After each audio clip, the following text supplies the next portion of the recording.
relations in the Arctic Council and all what is related to the Arctic interest of Italy.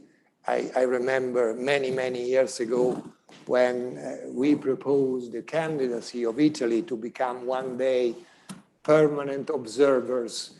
And I have to say, the Ministry of Foreign Affairs immediately reacted in a very positive way. The ministers, my successors as ministers of foreign affairs, and all those diplomats that have been working on that. And the idea has become a reality because now Italy is proudly one of the permanent observers to the Arctic Council. In the third edition, you know, the title is a very important point, which will be the main topic of the discussion of today: sustainable development in the Arctic. How do we succeed is an open question, and we organize with the ambition, that symposium, with the ambition to understand, thanks to the contribution of the speakers, the participants, the experts that will be talking about a number of components that form part of the answer to this very complex question. Our ambition is to get some contribution to Arctic as one of the best examples where to test energetic transition. You know perfectly that Italy and the government led by President Draghi has put at the very center of its policy and the recovery plan, among others, energy transition, also while establishing a ministry of ecologic and energetic transition with Professor Cingolani as a minister. But this question is made by many, many elements. First of all, we will be talking about green energy. Green energy means, of course, increasing our cooperation in order to make it possible to reconcile two needs. Needs for private sector, private company, not to stop about promoting new energetic sources. And Eni, the Italian company, has a long-standing cooperation with the Kingdom of Norway, not only with Norway, but also with Norway. Reconcile, I was saying, this understandable need to make a progress with the idea of gradually change towards green energy. This is the new frontier, I would say, and this is testified by the fact that not only in the Arctic region, but in many, many regions of the world, think about the Gulf, there are strategies looking at 2030, 2040, that have as an ultimate goal green energy. We can be not surprised that the countries that are now the biggest producers of traditional energy are looking already now at green and clean energy sources. And of course, in the Arctic, I think this is even more important, even more urgent. The second topic is the international cooperation. First time I attended the Arctic Council, I saw around the table the ministers, not the officials, representing some among the most important and powerful states of the world. The Secretary of State of Secretary of United States, the Minister of Foreign Affairs of Russia, the Minister of Foreign Affairs of Canada. All those countries were represented. I'm talking about years ago, but Under Secretary Della Vedova can confirm that this happens even more recently, were represented at the highest political level and in any way at political level.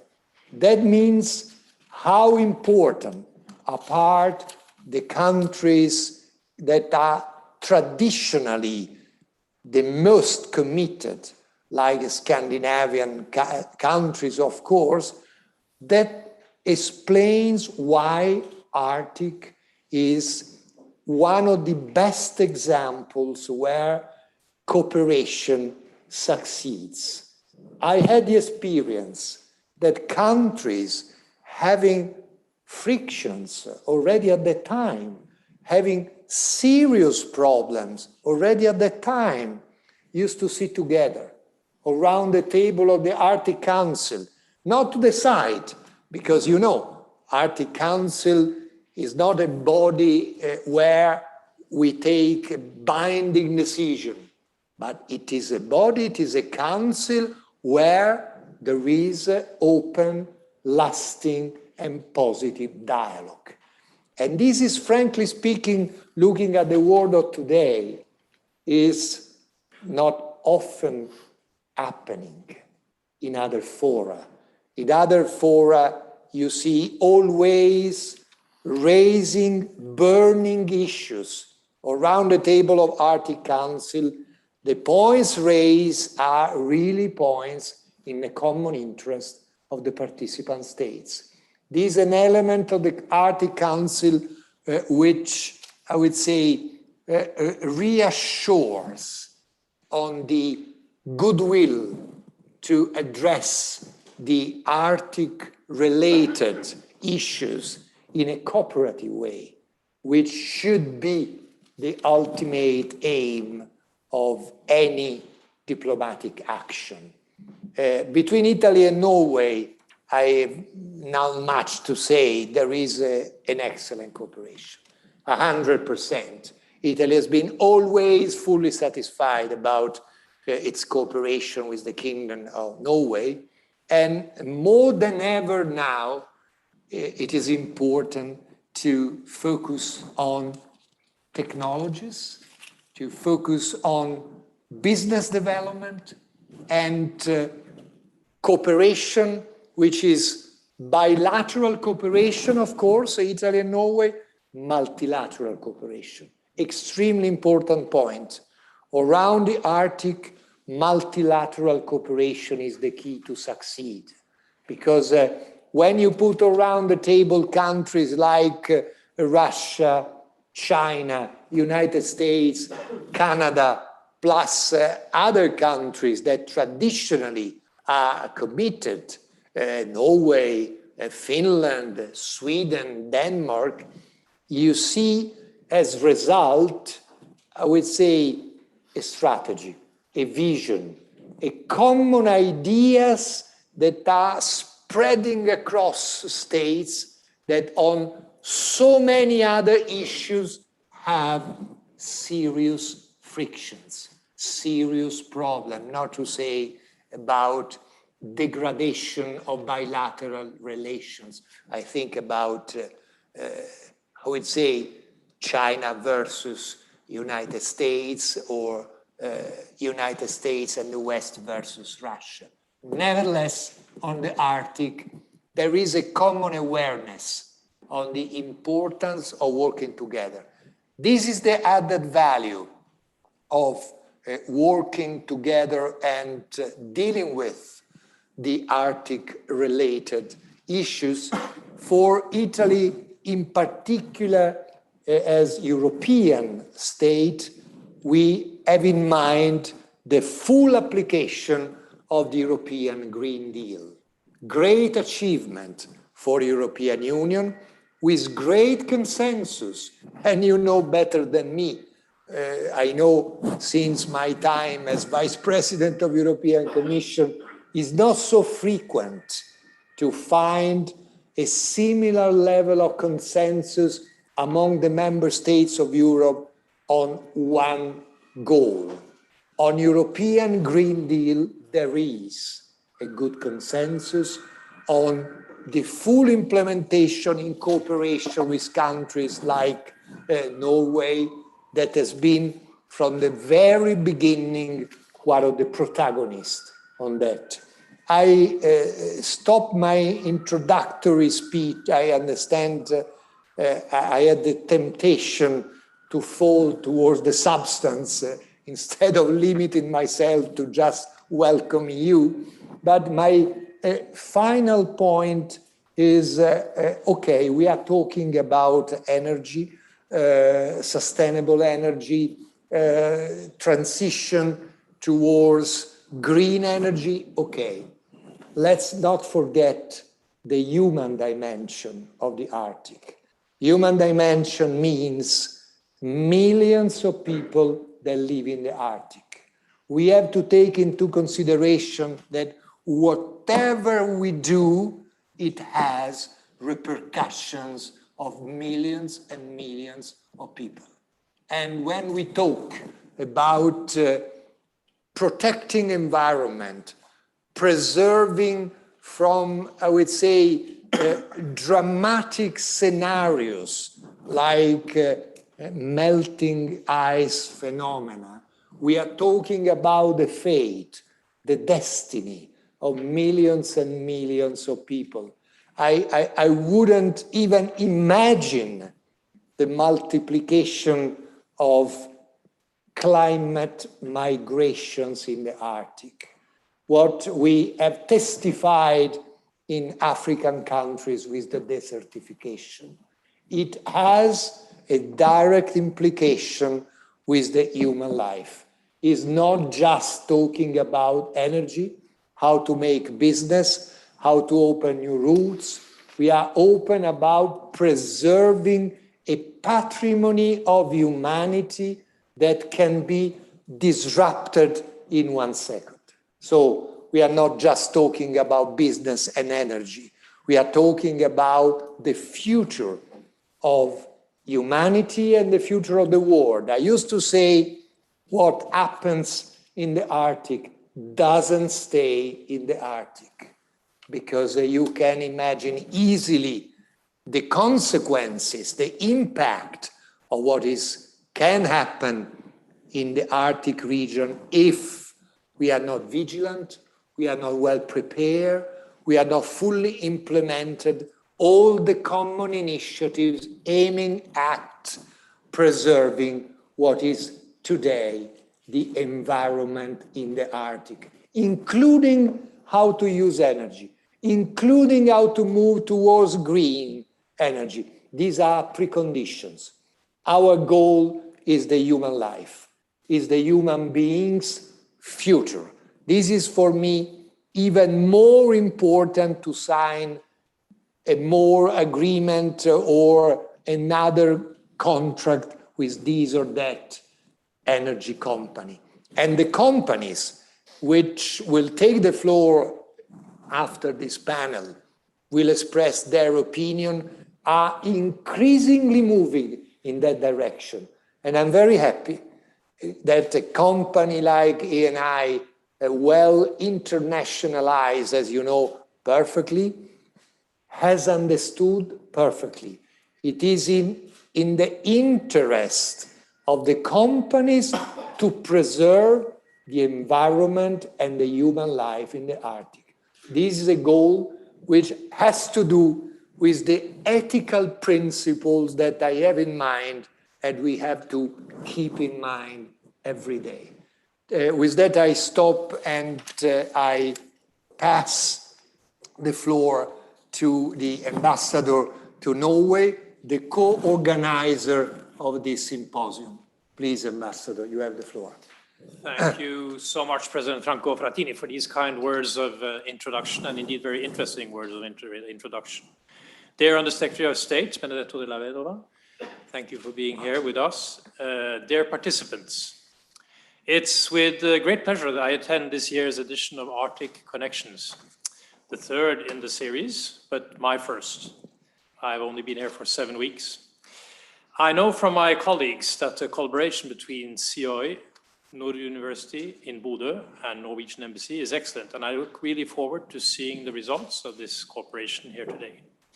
Thank you also, President Franco Frattini and SOI, for your enduring commitment to the Arctic and your support to the partnership between Italy and Norway in this sphere.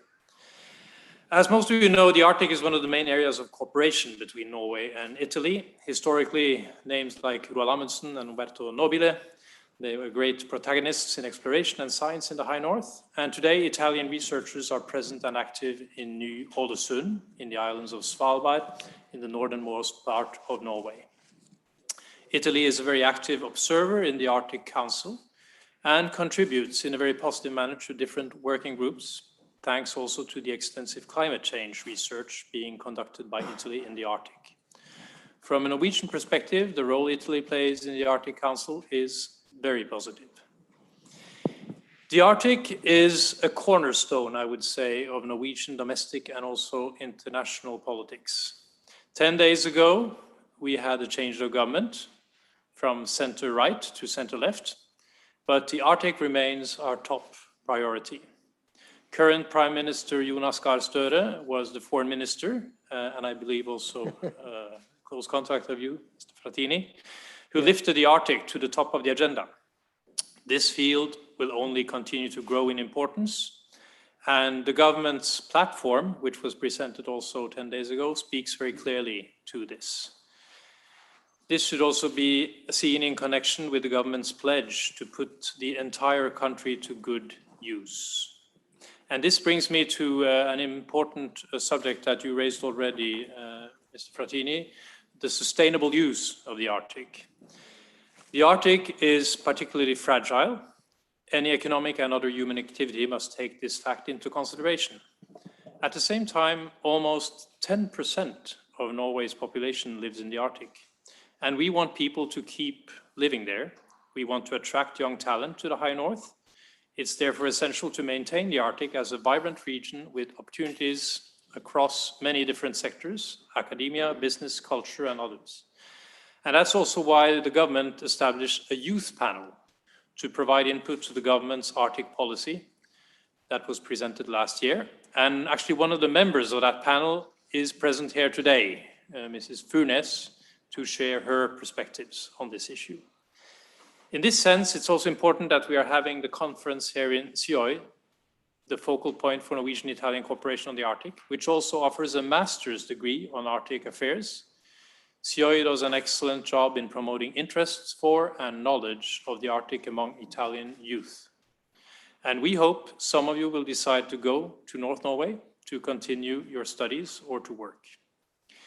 While we're speaking about sustainable solutions, and this was already also addressed by you, President Frattini, let me also mention the importance of the cooperation between the EU and Norway with regard to the European Green Deal, Fit for 55, and also the Recovery Plan.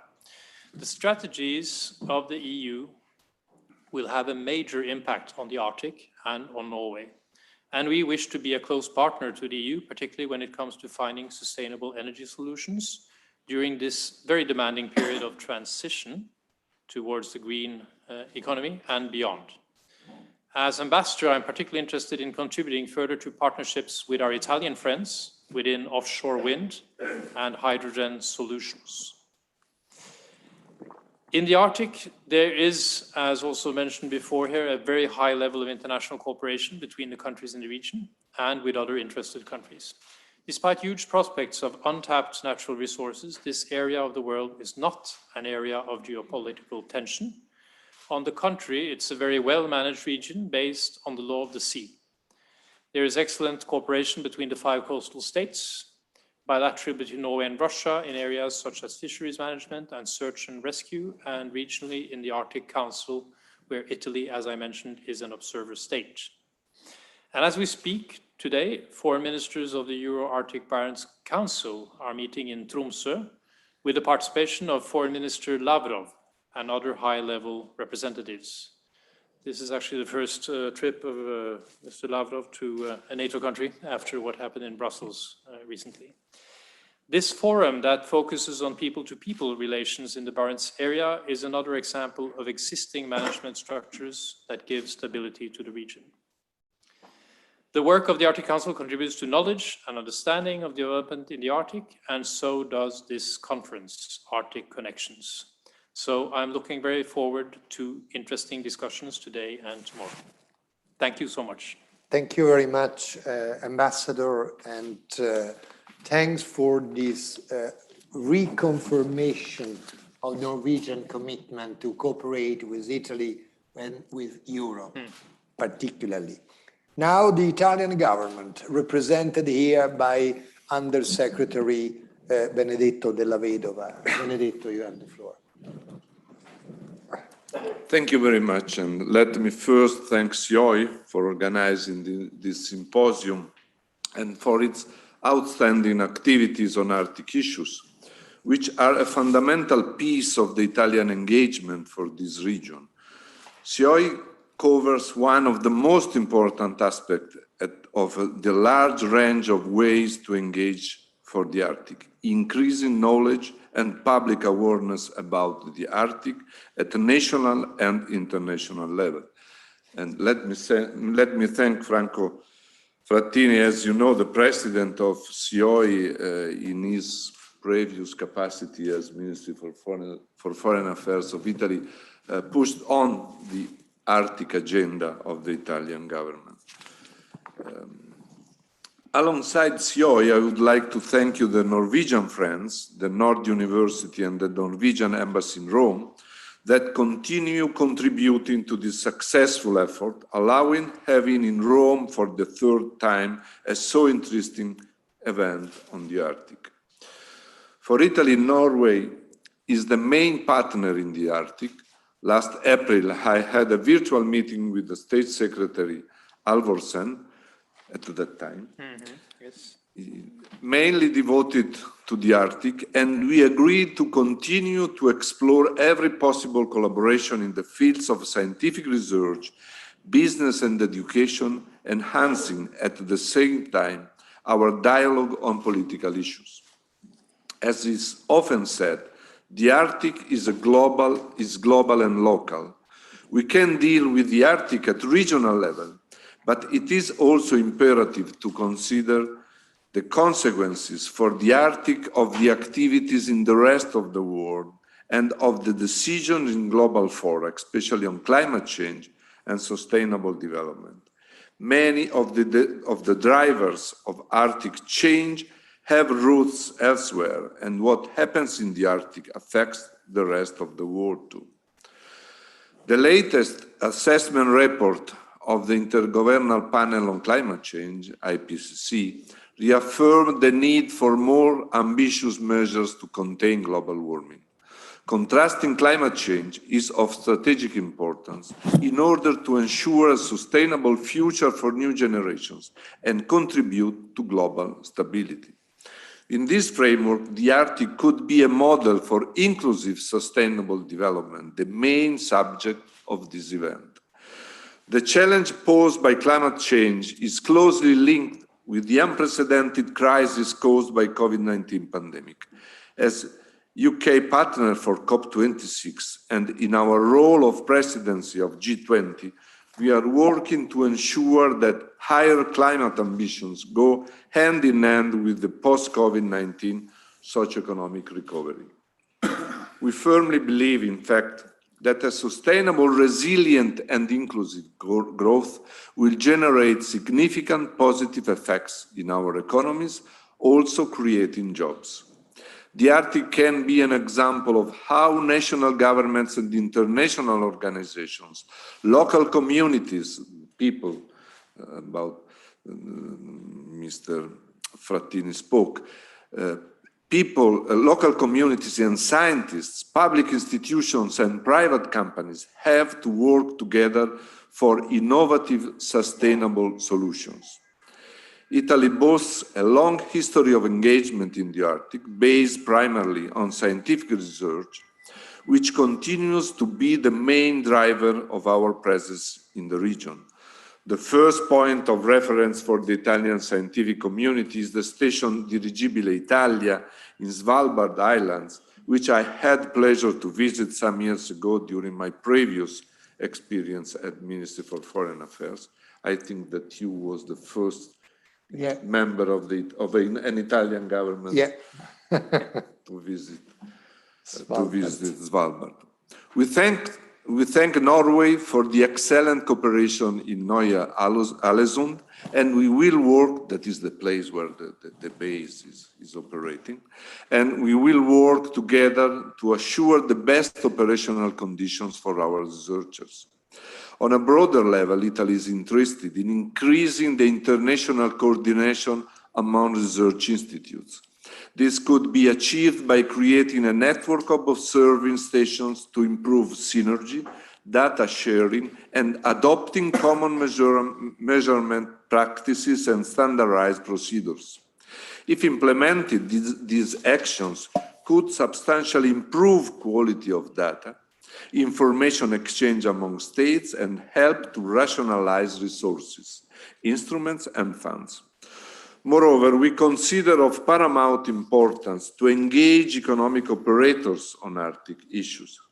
In this respect, the technological expertise of the Italian industry is a significant asset to support sustainable development in the region, applying innovative operational standards and technology solutions, ensuring low environment impact, and supporting the active participation of indigenous communities. All these interests and principles are the fundamentals of our engagement as an observer state of the Arctic Council. We consider the Arctic Council the cornerstone of international cooperation in the region, and we welcome the efforts to improve the involvement of observers in its works. In this framework, Italy deems international cooperation and mutual dialogue essential to keep the Arctic as a safe, stable, and peaceful area. In conclusion, the Arctic is a hot spot for climate change, and what happens there affects the entire global community. Considering the importance of the interconnection and the interdependence between the Arctic and the rest of the world, it's crucial that every country should be able to share its knowledge, expertise, and data, to actively cooperate in the region and to participate in international projects in order to implement the best possible solutions and support the sustainable development of the Arctic. I'm sure that this symposium and the friendship between Norway and Italy can provide good ideas, best practices, and concrete projects. And I wish you every success. Buon lavoro. Thank you. Thank you very much, dear Benedetto. Thanks for your message, and a personal thank for keeping so strong the Italian commitment to Arctic issues. That's extremely important. Now, before giving the floor to Dr. Holm, we have a video from Mr. Höglund, who was unable to be here in person. I think the video has been, voila, is going. Dear Undersecretary della Vedova, President Frattini, Ambassador Wiebe, dear students, ladies and gentlemen. Thank you for the opportunity to address this event. Norway appreciates the good cooperation with Italy on so many issues, including in the Arctic. When traveling in the high north of Norway, you will most certainly be reminded of the historical links between our two countries in this part of the world. The Arctic is a key priority for the Norwegian government.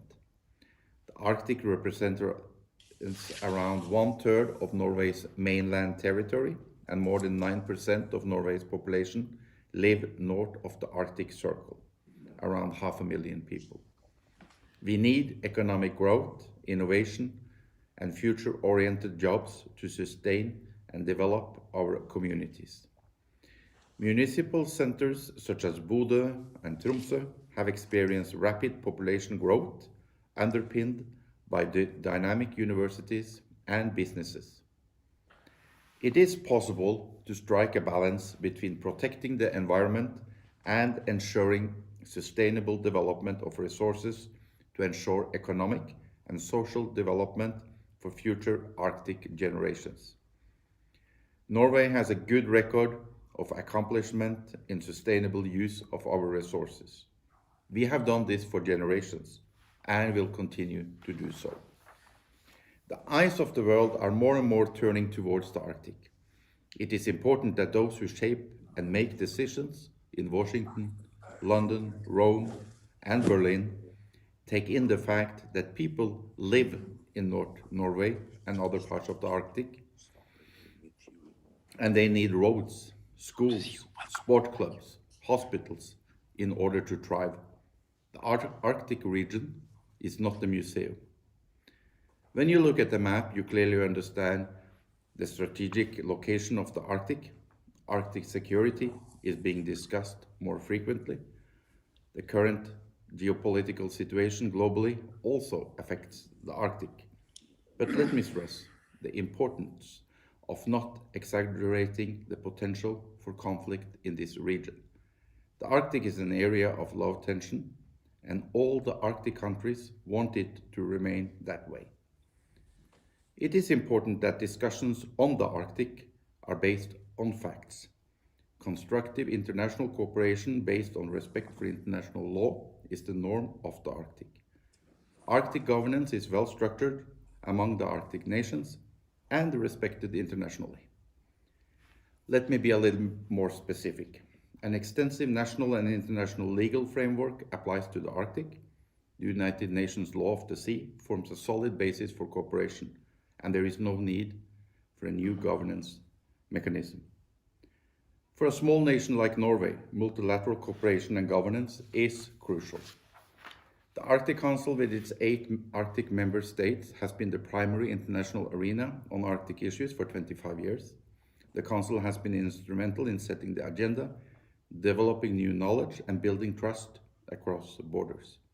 This year, Russia became the chair of the Arctic Council, and in 2023, Norway will follow and take the chairmanship. Our bilateral dialogue and practical cooperation with Russia in the north is a major contributing factor to the stability of the region. The fact that we share a land and sea border with Russia is a constant factor in Norwegian foreign policy, regardless of policy changes and trends. We therefore maintain close ties with Russia, also on the political level.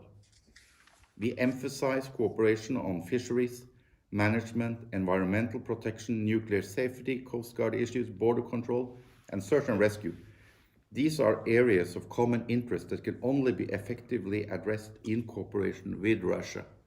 And as this seminar is being held today, my minister and Russian Foreign Minister Lavrov is approximately at the same time meeting in Tromsø. Our cooperation on fisheries management in the Barents Sea is probably the best example of what we can achieve through bilateral cooperation with Russia. The Northeast Arctic cod is the largest cod stock in the world and has a value of well over $1 billion for each party. The Arctic is warming faster than the global average, and it is felt more strongly here in the north. Norway will continue to move forward with ambitious reductions in greenhouse gas emissions. New breakthroughs in technology and industry will also help us adapt to some of the climate-related challenges we are facing. It is important to remember that the world's largest emissions do not mainly come from the Arctic region, and that global adaptation and emissions reductions are crucially important. The archipelago of Svalbard, the northernmost part of Norway, offers a unique opportunity to observe and study climate change in the Arctic. To give you an example, Svalbard has seen 31 consecutive years with above average temperatures. This is extremely worrying and has implications for climate and weather patterns for the entire world. These climatic and environmental challenges need extensive international research cooperation. That is why Norway has facilitated international polar research in Svalbard for more than 50 years. And Norway intends to further develop Svalbard as a platform for international polar research in the coming years. Norway looks forward to continuous cooperation with Italy in the Arctic, including in research cooperation. Thank you. Thank you. Thank you very much to Mr. Höglund for his speech. And now, last but not least, in this introductory panel, we'll hear one of the best experts in the information scientific community of the High North, Dr. Holm, Nord University. You have the floor. Thank you very much, President Frattini. Thank you, Mr. Ambassador. Dear participants, it's a pleasure to be back again. It's like the family meeting again. Maybe I shouldn't mention we had a visit from Rome just some 5 days ago in Buda, a football game. I won't mention that the local team won 6-1 to Rome. So I'm pleased that you meet us with humor and so it's good to be back. And I'm representing not only myself, as you know, Frattini, also my boss, Mr. Frode Mellenvik, sends his best wishes. He should have been here, and he wanted me to give a little presentation about the High North Center for Business and Governance. So I think if we have I just let that go in the background while I try to, because this is what I'm going to show you now is kind of the framework in which we are working. Let me see if nothing happens actually. It's not that important anyway, but well, that is the kind of framework we are working with in the High North. We are a national center for High North business and governance in the North, financed mostly and funded by the Norwegian government through the budget. And we are working and living in the Arctic, which you are talking about here. And especially interesting to listen to you when you talk about Svalbard, because I lived there for 6 years. So in Longyearbyen is one of my hometown. And when you talk about the climate change, it's very easy to see that in Longyearbyen. We used to say these days that the temperature, the climate in Longyearbyen is like it used to be in Tromsø, a city on the mainland in Norway, like it was in Tromsø for 10 or 15 years ago, which makes a huge difference when you live on 78 degrees north in Svalbard. We are founded back in 2007, and the High North Center for Business and Governance started at a cooperation with Russia, actually based on cooperation with Russia. And the state funding I talked about happened in 2012. That's our staff, around 30 people in different positions. That is research, that's education, and what you mentioned, Mr. President, the dialogue and information about what's going on in the Arctic.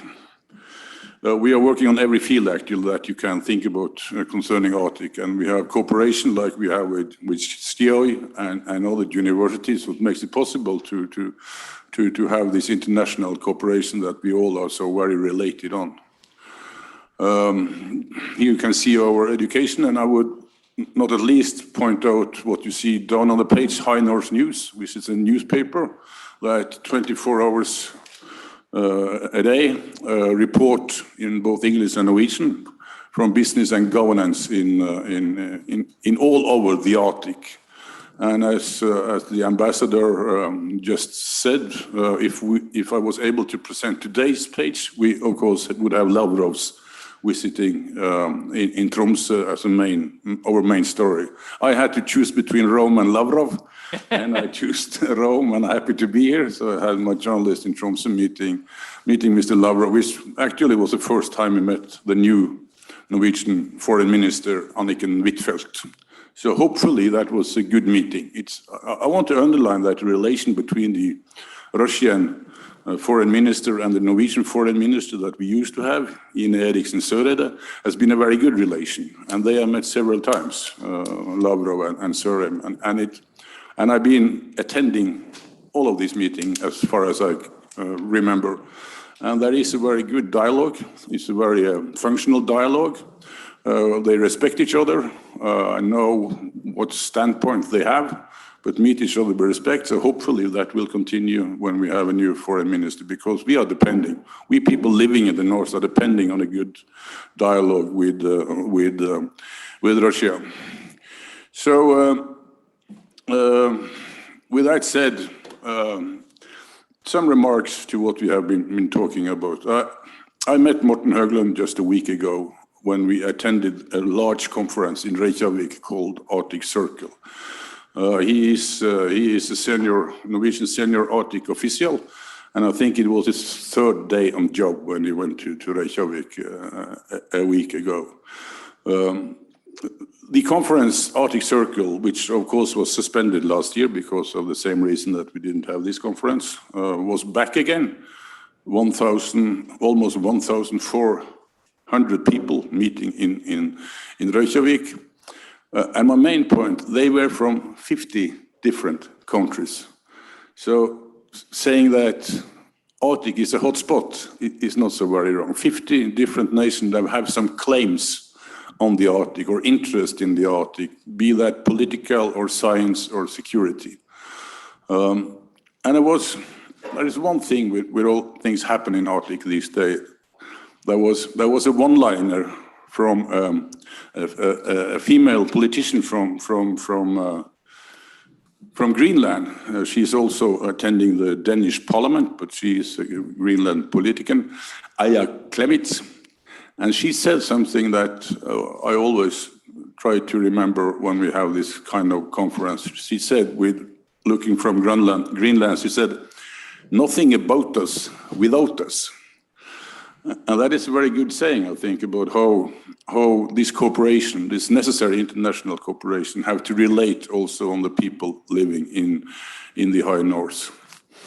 And we are going to meet tomorrow Michael Mann, Ambassador at Large to the European Union, as far as I know. He's probably on the video link, but anyhow, and I also see that we are going to meet Raphael Goulet. I had a meeting with both of them in Reykjavik, and that is, of course, one of the new, not new, because as you mentioned, Frattini, the European Union has been interested in Arctic for many years. But a new document from the EU, the European Union, that was presented a couple of weeks ago, a new document, that shows a kind of new interest from the European Union in the Arctic.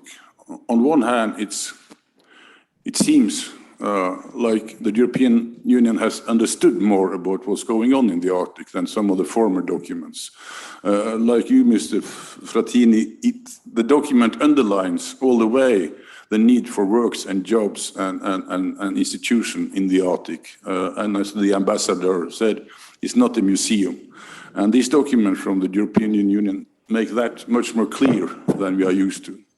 And then there is a second part of the document, which are talking about, well, it's a lot about climate, but there also a conclusion that Arctic has to stop drilling for oil and gas. And that, of course, makes a lot of discussion, not only about what do the European Union actually mean it. I mean, all the Norwegian gas are sold to the European Union, so they could just stop buying it if they didn't want us to produce it. It's a question, what is Arctic? And how should this European Union politics be implemented in a national economy like Norwegian that are so depending on oil and gas? I understand the eager in the European Union taking responsibility for the climate, and in many ways the European Union are more eager and more clever, to say it like that, than Norway and some of the Arctic countries are actually. But on the other hand, nothing about us without us. So it's important to underline these are national issues actually to decide these kind of decision. And in the new government in Norway, Ambassador said we had a new government just 14 days ago. Their message to the Norwegian people and to the rest of the world, they are going to continue the drilling, the same oil and gas activity as they as a former government, so to say. And this is also about a dialogue when the European Union makes this kind of decisions. Yes, they have a good interaction with Norway, as far as Michael Mann told me when he was in Reykjavik. But there are two other huge states in the Arctic which is not implemented in this kind of strategy, and that is, of course, Russia and United States through Alaska. The dialogue between the European Union and Russia and United States on these issues is close to non-existing.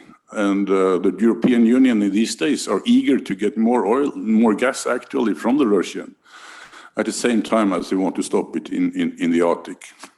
So that is one of the new things that has happened actually since we met 2 years ago here in Italy. And I want to pinpoint a couple of other things that has changed in Arctic sustainability and politics. That is the movement, the economic movement from west to east. The cooperation with China and Russia and the investment these two states are doing together in infrastructure, in gas and in technology, not at least. It's bigger than I think any of us really realize. How this is doing. This has to do with the Northern Sea route, which would change the whole system of shipment in the Arctic. The Chinese, together with the Russians, now are putting a cable from Murmansk to Vladivostok to make it easier to sail. There is open water most of the time through or at least 7 or 8 months in a year. Russians are building 6 new icebreakers to open up this route. And the kind of situation since 2014 has put Russia more in the arms, of course, of China, depending on Chinese and Asian and Eastern investment. And the Western are kind of locked out from that. So that also a huge change since we met 2 years ago. Another change is that we don't have Donald Trump anymore, which brings back the international cooperation, which Arctic really need, because, and I will show that to you in a movie tomorrow morning from a trip in the northern part of Norway.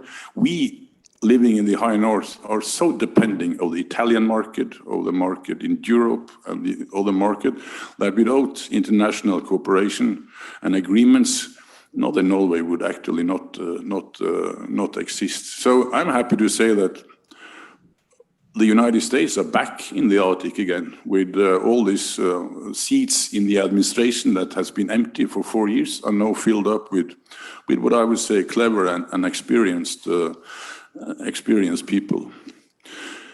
So you have also mentioned the Arctic Council, of course, and the importance of Arctic Council couldn't be underlined enough, I think, because this is actually, and I don't think the rest of the world realize this, this is actually the only place that United States and Russia meets for a dialogue, together with the other members, the other 6 members of Arctic Council. And today, Russia has a chairmanship in Arctic Council, and they are working hard to have the impact in the Arctic through the Arctic Council. But in a little bit more than a year, the next country that's going to be in charge of Arctic Council is Norway, coming from Russia. So that shows a place where you still have the dialogue. You have all mentioned Lavrov, and Elvia mentioned Lavrov, but this has been even during the toughest part since 2014, the Arctic Council has still had this meeting. And the question is, that is interesting to discuss when you travel around in Europe and when we are here in Italy. What kind of role could the Arctic Council actually play in a more international perspective? How could we take advantage of having this, where Italy is observer, where the European Union is an observer? How could we actually bring this out to a broader international politics without losing the non-consensus thing, the discussion just as a platform? The problem in most of the Arctic is a lack of people, actually. The ambassador, you said that was 10% of the Norwegian population. Morten Høglund said 9%. The correct number is 8.7. Is it 8.7? 8.7, and it's still decreasing. That's why I use, because it used to be 10%, it used to be 9%, but now it's 8.7, and it's decreasing. And especially looking at on the security situation, we are living at the border of Russia. People are a stronger weapon than the weapon itself. So that is one of the reasons we have to, if it's possible, to stop the lack of people, especially educated women moving from the north to the south. That is one of our absolutely biggest challenges. So that's what I wanted to add, and saying again, nothing about us without us. So thank you, Mr. President. Thank you very much. I think your message would deserve many positive comments, but since we have to leave the podium, I limit myself to say you have just reconfirmed with a number of concrete examples how the Arctic and the Arctic Council can play in many fields a bridging role between Europe, the West, and the Eastern dimension, first of all, Russia, in a world of today where there are many more confrontational points than points of agreement. This is in itself an added value we can recognize. And my second and last comment is that reconfirms how much we enjoy the cooperation with the Nord University. Between CIOI and Nord University, there has been a good cooperation which is consolidating and improving years after year, and the formation of the younger generation is the best way to preserve and to deal with the human dimension that is very close to my heart, because as you very rightly said, we cannot afford to lose progressively millions of people living in the Arctic and deciding to leave the Arctic for different reasons, because that would make poorer the Arctic region if there are no people with their millenary traditions that enrich the world of today. This is the role of university that you represent. This is why we are so happy as CIOI to be proudly member of the network EU-Arctic, where thanks also to you, we have entered a few years ago, and we intend to stay and to cooperate. Thank you very much. We leave the floor, the podium for the first panel. Our collaborator will clean the podium. In 1 second, you can replace us. Thank you very much. Thank you very much. Thank you. How are you, Professor? Good?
today to search for answers to questions like these.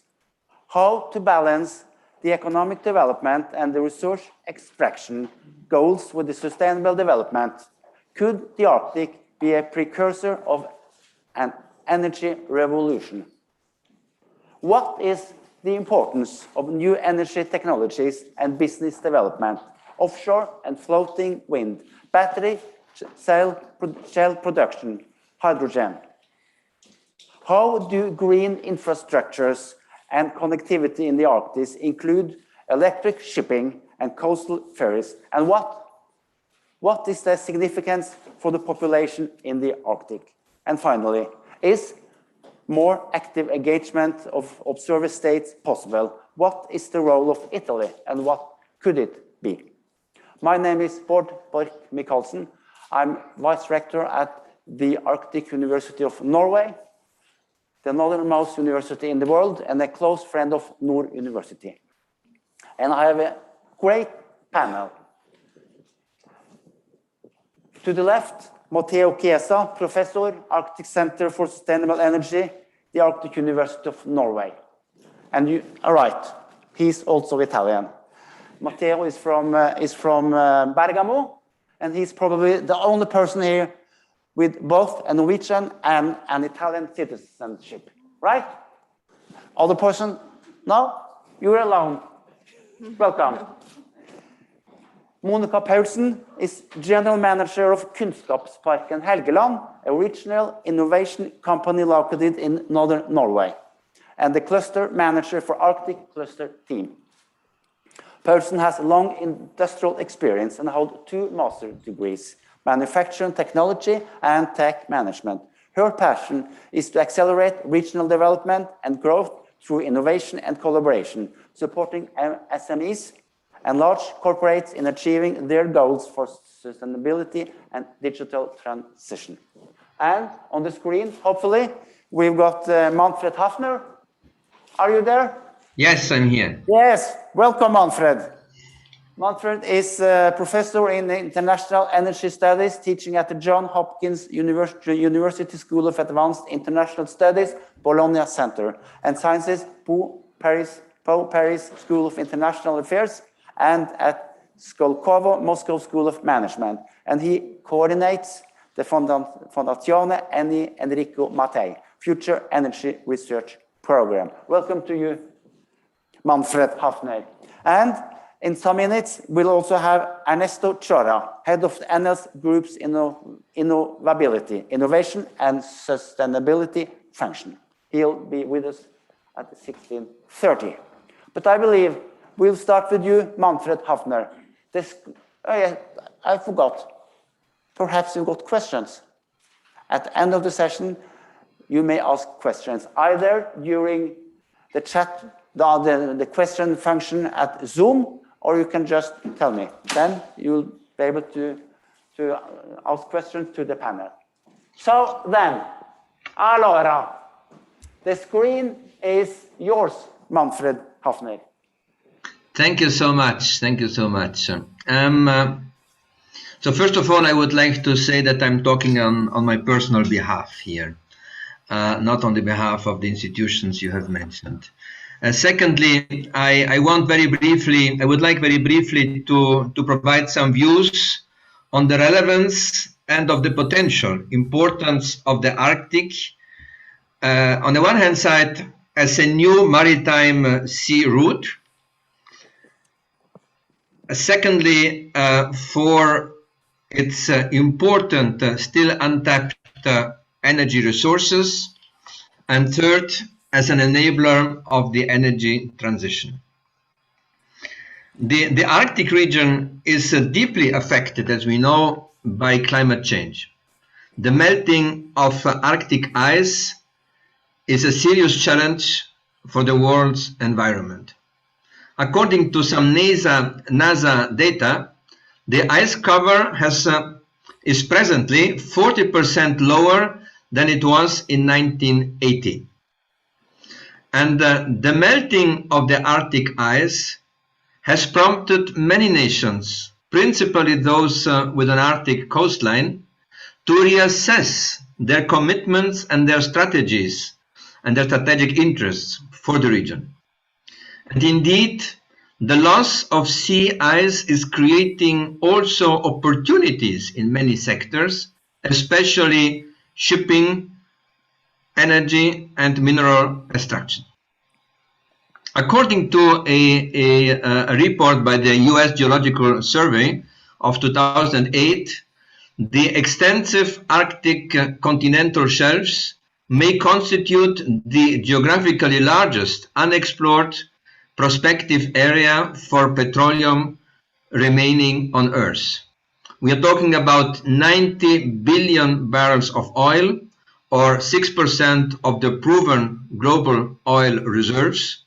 And we are talking about 47 trillion cubic meters, or 24% of the proven natural gas reserves, to be discovered in the Arctic, and 84% of these figures are expected to be found in the offshore of the Arctic.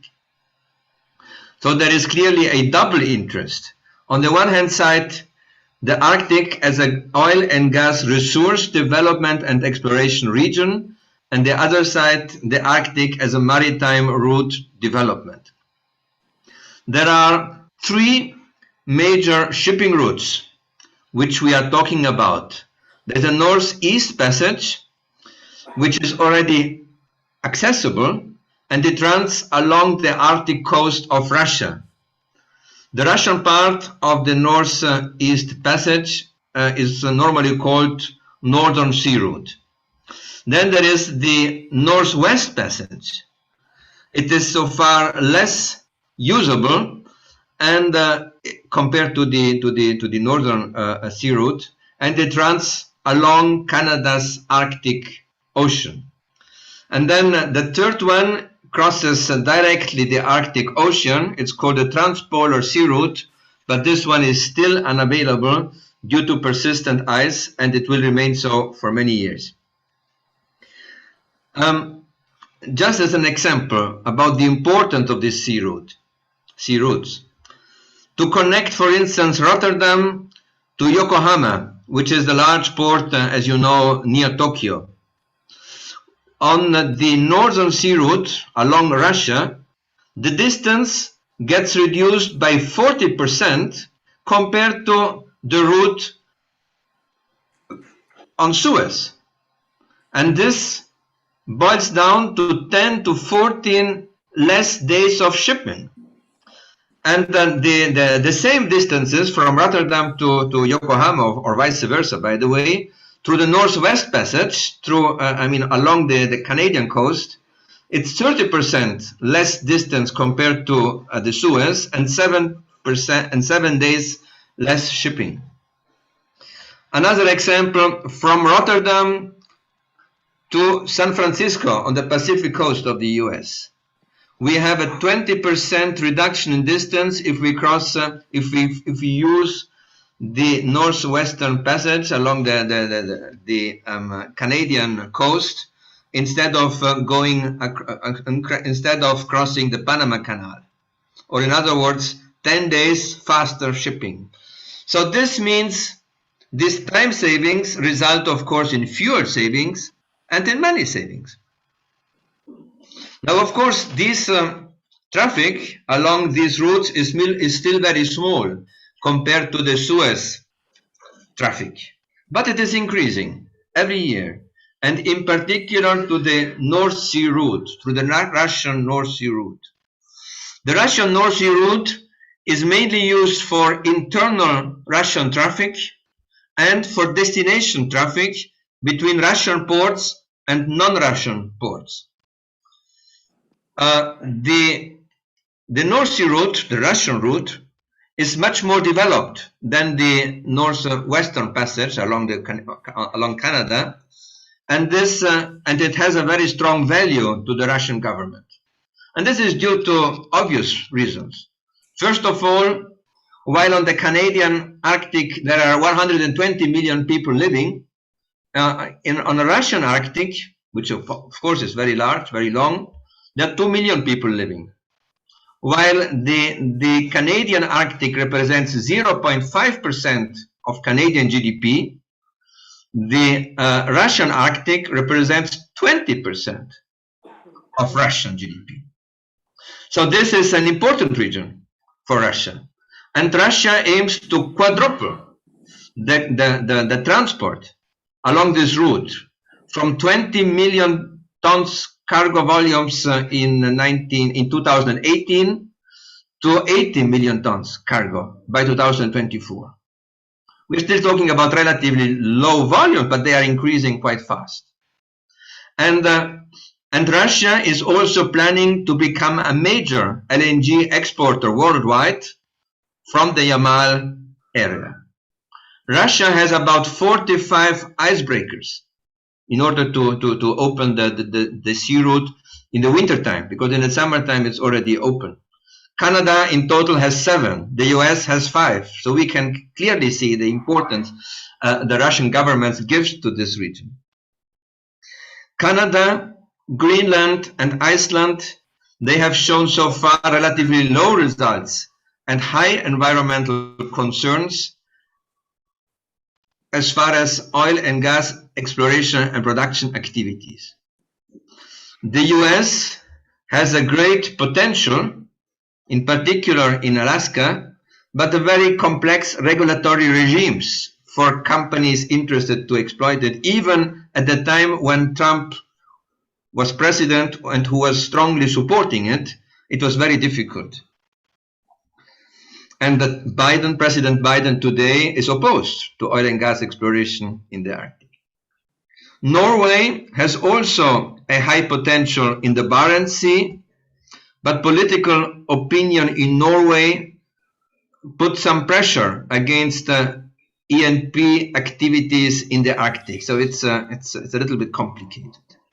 On the other side, Russia's traditional oil and gas fields are declining, and Russia needs to develop new fields.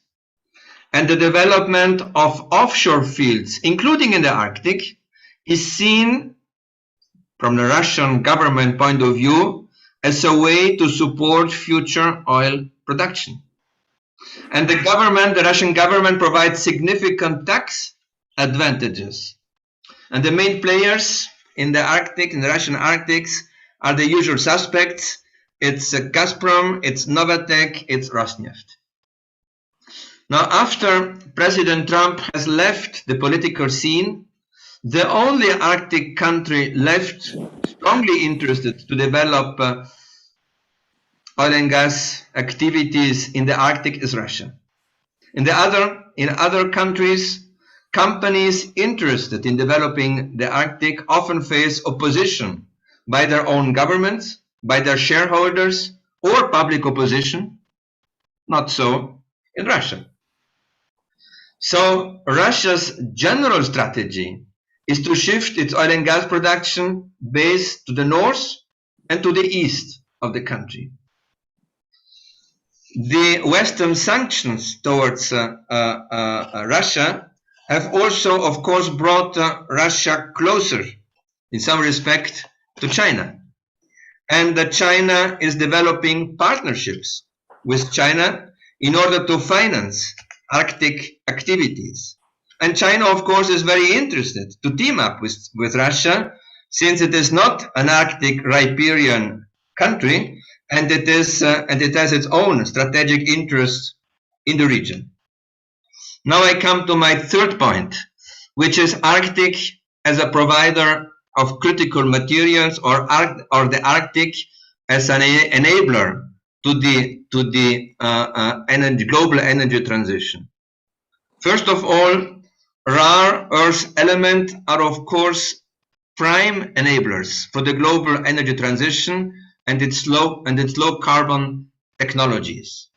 And the Russian Arctic is believed to host the second largest rare earth element potential in the world after China. So you understand the connection as well. And then follow Greenland and the Canadian Arctic, respectively the 5th and 6th most important countries in the world as far as rare earth elements are concerned. The Arctic may also provide an important, may also become an important player as far as green hydrogen is concerned. Hydropower is well developed in all areas in the Arctic, with more than 80 gigawatts already of installed power across the region, and the electricity systems are dominated by hydropower. Finally, my last point,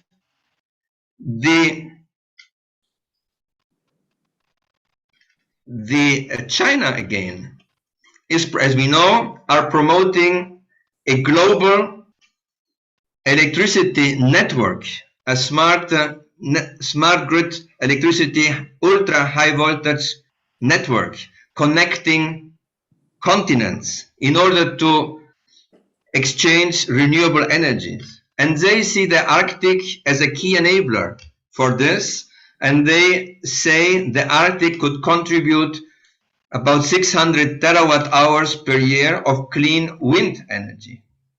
So the Arctic wind energy resources are not only excellent, but they are very well distributed among the region, in Greenland, in North Iceland, in Norwegian Sea, and in Russia. And they could become a backbone to the whole network. And of course, this idea is still far in distance. But and at this point, it is not supported by any of the riparian states of the Arctic. But it is just a way China provides a soft way into the Arctic, one that involves innovation, norm setting, inclusiveness, and cooperative approaches. So I think for the time being and for the foreseeable future, it is rare earth elements and green hydrogen from the Arctic, which seem the most robust bets for a global energy transition. And now just one little last provocative statement in order to launch later on the discussion. Of course, there are huge rare earth elements in the region, but we can ask ourselves if the Arctic is such a fragile environment, whereas we do not want to promote the oil and gas development or allow oil and gas development because of environmental concerns to the local ecosystems. Is it right to mine rare earth minerals there for the sake of the energy transition? Thank you, Professor Hafner. I've got one question to you. The welcome speech panel talked about the new European Union's strategy for the Arctic. How will you describe this new strategy as to energy? The European Union is, of course, a geopolitical power and a major economic player, and they do not want to be seen to be left out, and they want to be part of the Arctic discussion. The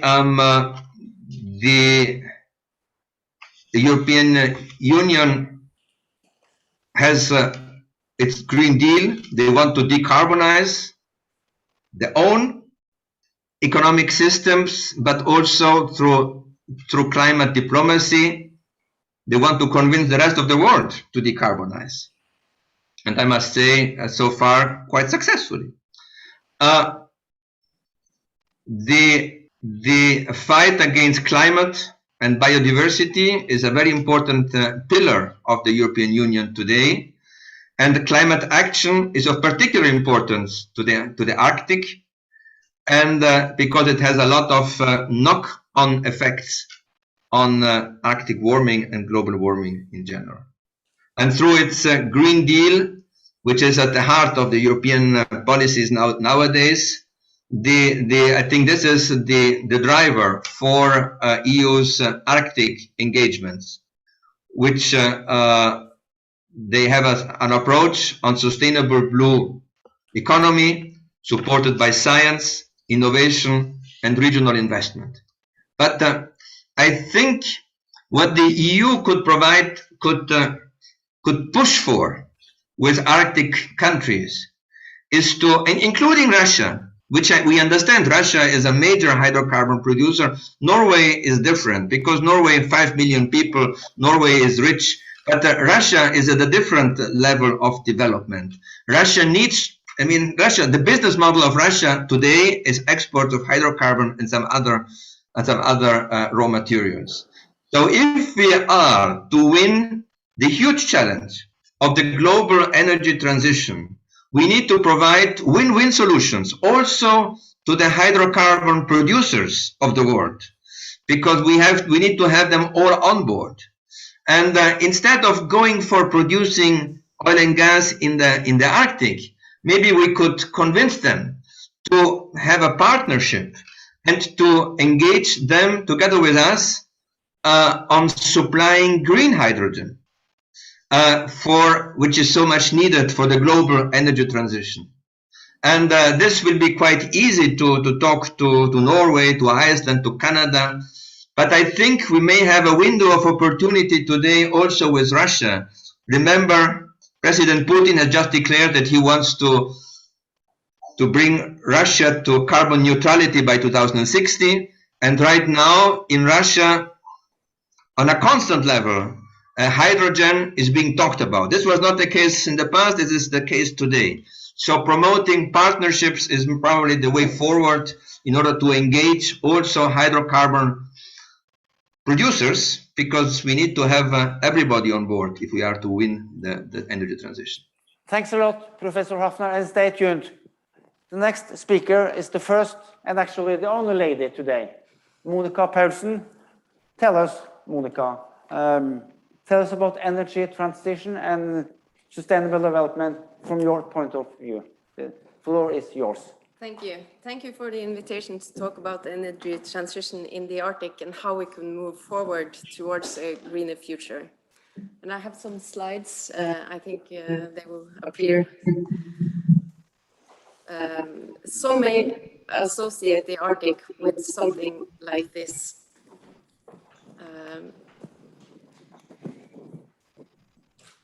I'm pointing, but okay. Some may associate the Arctic with something like this, but it's not the Arctic, it's the Antarctica on the opposite side of the globe. However, the man standing here holding the Arctic Cluster Team flag comes from the Arctic, from the high north, from our region, Helgeland.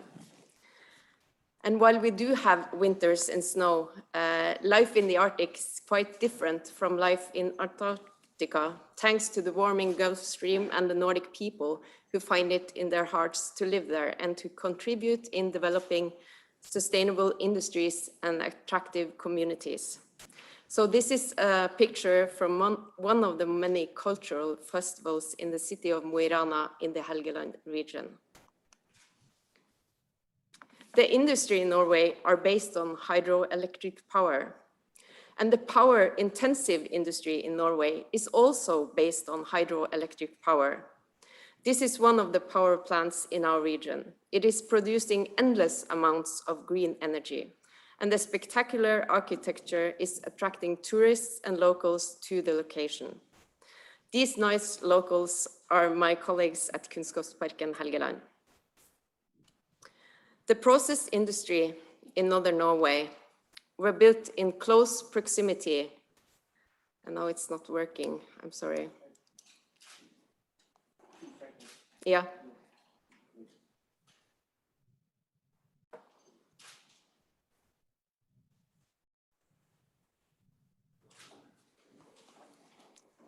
It may be a battery problem, yeah.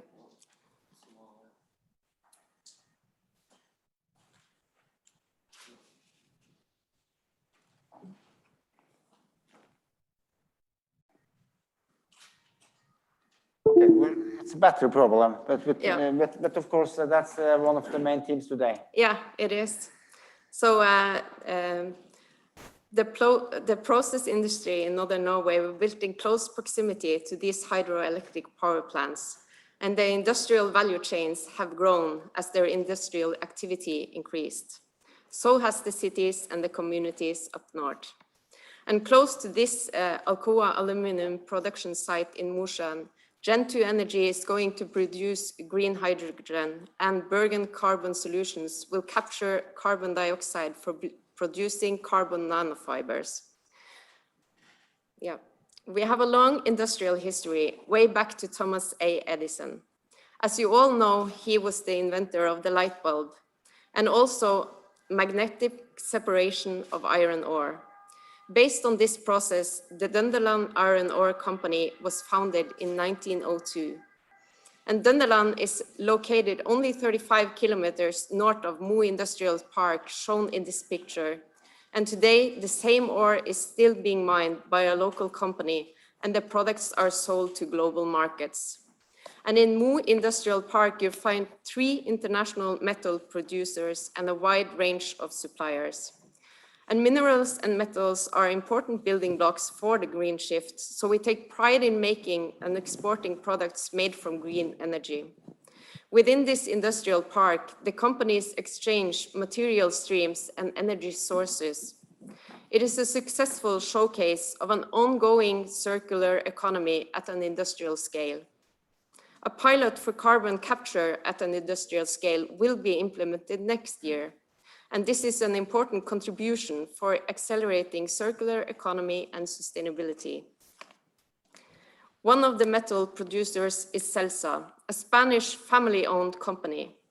Together with Statkraft and Mo Industrial Park, they are establishing a green hydrogen value chain for industrial use.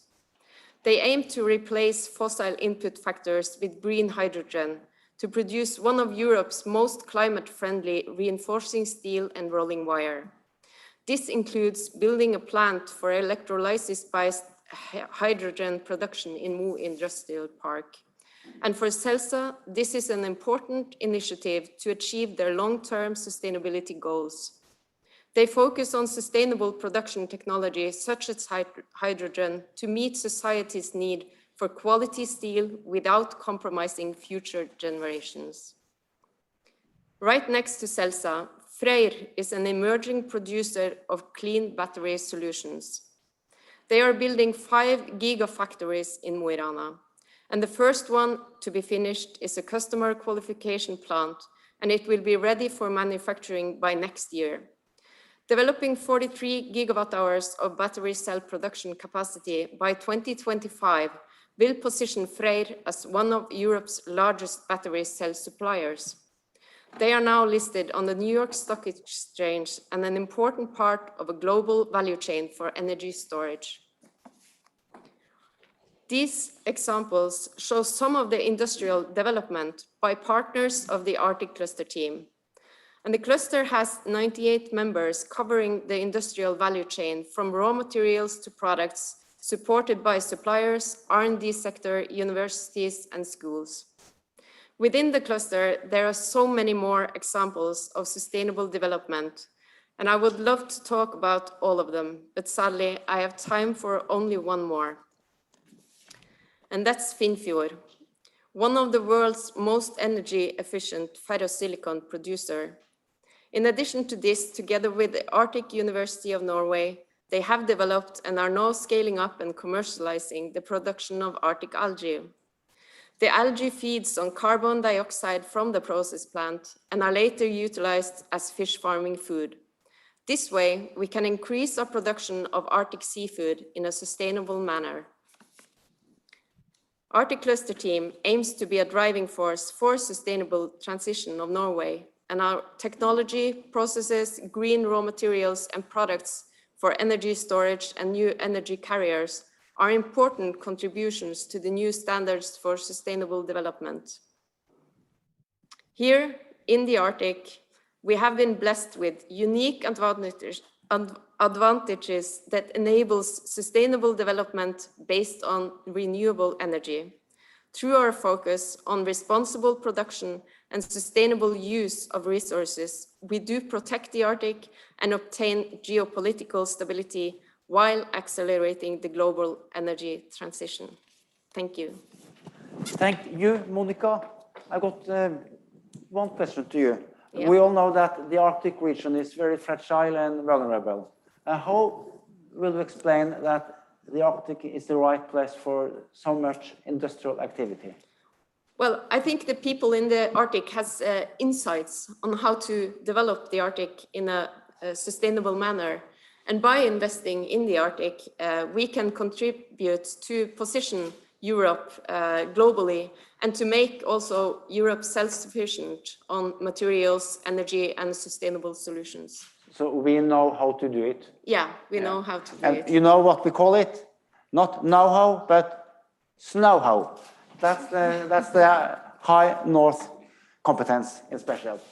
Thank you very much, Monica. Thank you. The next speaker is Ernesto Chara. Are you here, Ernesto?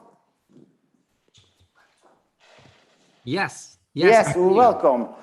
Ernesto is head of the NL Group's Innovation and Sustainability function. NL is one of the biggest energy companies in the world. They work with energy transition and how to solve the glacier melting via new technology. They also administer deep studies on how to reduce the climate change. Ernesto, the screen is yours. Thank you very much. First of all, thanks for inviting me. Are you able to see the presentation? Yes.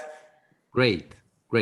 So, first of all, the energy transition in the Arctic is very important because you can the signs of the energy, the climate change are visible, but the signs of the climate change are visible all around the world. And when we say the Earth breaks, or the Earth is something that is very important, we consider the Earth as something separated by us.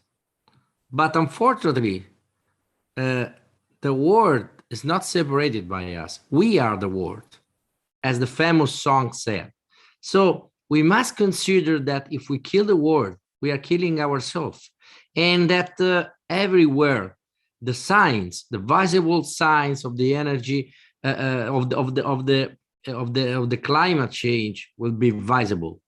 And on the other side, the climate change is like the force in the Star Wars saga. It's a strong force that can kill entire sectors, can kill entire nations, can kill the glaciers, as you know, but can create a new economy, new technologies, new entrepreneurs, new companies.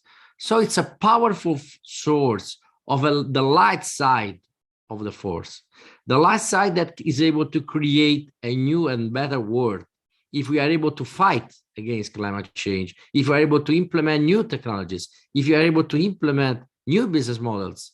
And this is exactly what happened to Enel. We were an Italian company working with fossil fuels.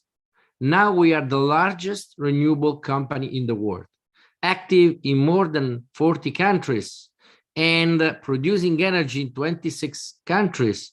And we have the largest installed capacity in the United States, in South America. We implemented, when we made the plant, the largest plant, renewable plant in South Africa and in South Australia. So we couldn't have such opportunities if we didn't adopt the climate, the fight against the climate change as our mantra. We have adopted SDG number 7 as the corporate mantra, and it's providing us a powerful, mighty source of force. I want to share with you just some slides to I don't know why they are not, okay. Can you see this slide? Yeah.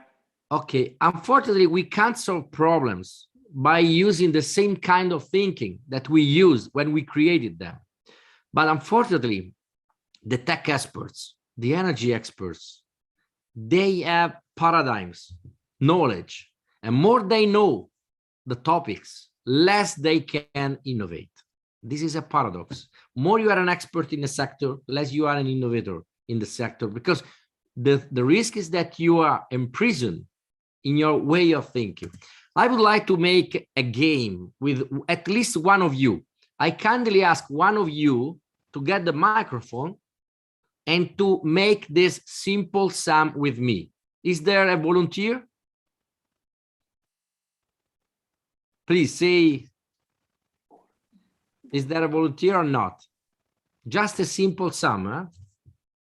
1,000. So now we have 1,000 plus 40. How much? I believe it's 1,040, but I'm not sure. Great. And now? Still, I believe it's 2,040. Thank you. And now? Perhaps 2,070. And now? 3,070. And now? 3,090. And now? 4,090. And now? 5,000. Okay, thank you very much. I really want to thank you because when I've seen for the first time this sum, I said 5,000. And the majority of people that make this game with me, like you, said 5,000. But if you ask a 7-year-old guy, it or she can say the real correct answer. That is 4,100. I want to personally thank you. I made this game the first time with Edward de Bono, the inventor of lateral thinking. He teached me this game. And why did you say 5,000? And I act your brain in 20 seconds. I act your brain in 20 seconds, canceling 20 or 30 years of mathematics. How could the so stupid person from Italy hack your powerful brain in 20 seconds, canceling 20 or 30 years of mathematics? How could it happen? Because I oblige your powerful brain to learn a dominant rule. The dominant rule here is add 1,000. I asked your brain to add 1,000 4 times. So you learn the rule. Add 1,000, add 1,000, add 1,000, add 1,000. At the 5th time, even if you hadn't to add 1,000, you did. Because you prefer to get the shortcut. The shortcut says, instead of making 40 plus 30 plus 20 plus 10, they make 100. And to add this 100 to the 4,000, you prefer to add 1,000 because you have learned the dominant rule and you follow it. Unfortunately, people in companies, they are act by the dominant rules in their sectors, in their companies. They know that they have to do this, this, this, and this, dominant rules, and they follow them. They know that they have to avoid to do this, this, this, and this, and they don't do the other dominant rules until someone else, an innovator, who doesn't know the rules, who doesn't respect the rules, who is much ignorant than them. It comes from another sector. It comes from another even knowledge area, and he is able to kill the rules because he doesn't know or she doesn't know the rules. This innovator says 5,000, as it happens to a 7-year-old guy who makes this sum very slow, but he or she is not imprisoned by the dominant rule. So if I can hack your brain in 20 seconds, what can 20 years in a sector or in a company do with your brain and with my brain? The smartest people like you say 5,000. This is the problem. The smartest people, they learn the rules and they apply the rules. The 7-year-old guys, they are not as smart as you. They go slow, and unfortunately, they cannot solve problems very fast, but they cannot learn the dominant rules. So they have not been hacked by dominant rules. So this is why we need people from other sectors, from other geographies, from other way of thinking. They don't know the rules that we follow, and thanks to them, we can invent something different. We are probably the leader in the energy transition today with more than 1,100 renewable plants in the world, more than 50 gigawatt of installed capacity, 23 countries in which we generate energy. And we are active in other countries where we don't generate energy, such as Japan or Southern Korea or other countries, UK, in which we don't generate energy, but we manage other businesses such as the demand response. But we generate energies in 23 countries. We have the largest digitalized network of electrical grids in the world, more than 2 million of kilometers of digitalized power lines.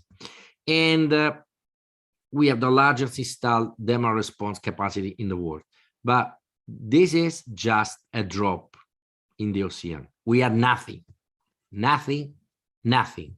We must be humble, humble, and humble, admitting that the best ones are not in Enel. The best ones are outside the company. The dreamers, the inventors, the people that can help us, they are outside our company. So we must be humble, open the boundaries of our company, open our heart and our brain, and admitting that they can provide us with projects, ideas, solutions, and that are definitely better than the ones that we have. That's why we have implemented a large network of labs and hubs. We have hubs in Tel Aviv, Haifa, Beersheba, Boston, in San Francisco, Rio de Janeiro, in Sao Paulo, Santiago de Chile, Moscow, Madrid. And we have other labs that you don't see here in Colombia, in many other countries. We work with startups. We have analyzed more than 11,000 startups in the last 5 years, assessed more than 2,000 of them, implemented collaboration with more than 450, and scaled up more than 100 of them in all our countries. Because we need the entrepreneurs, we need their spirit, we need their willingness, their commitment to make the energy transition come true. This is what can happen for the whole world and what can happen for the Arctic. We can't solve the problems that we face at the Arctic if we don't solve the problems of the energy generation around the world. We have a platform, a digital platform that is open. We have launched, thanks to this crowdsourcing platform, openinnovability.com. Innovability is a mix of innovation and sustainability. We have launched more than 160 challenges in raising ideas from more than 100 countries, from a community of more than 500,000 people. And we have raised more than 8,000 proposals, and we awarded 300 of them, and we scaled up 69 of them. This is a common platform. It's open. It's free for all of you. If you want to launch a challenge to better the life on the Arctic, if you want to launch a challenge, a global challenge, we have the community. What we usually do, we launch a challenge, we get solutions, proposals, ideas, we choose the winner, we implement the solutions coming from the winner, and we reward the winner. This is the way we work. We wanted to avoid to use soda in geothermal plants. We launched the challenge. How can we substitute soda with something that is more sustainable? And a PhD in biology from a small university proposed to us an idea. We have adopted this idea. Thanks to this idea, we are saving 26 million a year, each year. And she had this idea in 15 minutes. She is not an expert of geothermal energy. Before, we have asked the best university in the world, the most expert people in the world on geothermal energy, they didn't have such idea. But thanks to this person, we had this idea. And from a different perspective, expert in biology, not expert in energy, but we have implemented a winning idea. The last provocation, is it possible to build an hybrid plant combining the energy of the earth with the energy of the sun? Geothermal with the photovoltaic, is it possible? We asked MIT about this, and the MIT said no. We did it. We did it in Stillwater. Nevada, United States, combining the geothermal energy with the concentrated solar energy and with photovoltaic energy, we made 1 + 1 + 1 that made 4. For MIT, 1 + 1 + 1 could make maximum 2. We did in Fallon, where there is the Top Gun base, and the MIT people asked us to join us to check how it was possible that those Italians made possible what they considered impossible. Because it's normal. If you are humble, if you are definitely committed on making things come true, it always seems impossible until it's done. And you can do it. We are fully committed. We are now supporting the NASA on defining the network and the powering system of the moon base that will be established on the moon. And we are working with ESA, European Space Agency, on this project. And NASA consider us the potential provider of this. When we started this project, we faced many impossible things. In a year, we found many solutions. We didn't find because we have the best people, but because we have asked our global ecosystem we have challenged this ecosystem with challenges, with questions, and they have provided us with ideas and solutions. I would like to invite all of you to share challenges, problems that you are facing on the Arctic, and we can share them and we can collect ideas, and all together we can make possible what today seems impossible. Thank you very much. Thank you very much, Ernesto. And I must say, your math exam was very, very embarrassing. Really embarrassing. But okay. Thanks for helping me. Thank you very much. You are a great person. You wanted to play, you wanted to bet, and I really admire you. Thank you. One question. You are represented almost all over the world, but as I see it, not in the Arctic. Do you have any plans for the Arctic, or you have got lots of ideas in your ID bank? Do many ideas come from the Arctic? With the Enel Foundation, we are the scientific advisor of Extreme E, that is organizing races on the Arctic to collect the attention of the public opinion on the problem of the glaciers that are unfortunately vanishing.